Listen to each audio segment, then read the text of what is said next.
আরে রাখ বেটা, সব কানে হুজুরের ধরে আনিস, সব কানে হুজুররা, সব কিছুতে হুজুরের ধরে আনি। হুজুরের সব ধরতে গেলে আর দুনিয়া চলন লাগতো না। এমন অসভ্য লোক আছে কিনা বলেন?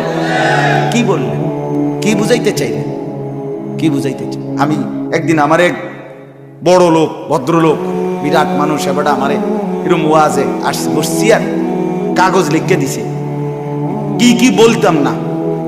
এ রাজনৈতিক কথা বলবেন না, বিতর্কিত কথা বলবেন না, আরো কিতা কিতা জানি অনেকটি লেখা দিছে, মানে 7-8টা হইল, নিচে লিখে দিছে। এরপরে কোরআন সুন্নাহ থেকে কথা বলবেন।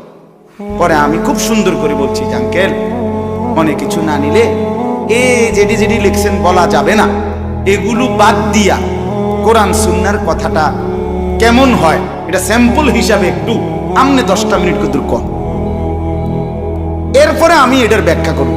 মানে আমনে আগে, আমনে তো যেহেতু বুঝছেন, এটি বাদ দিয়া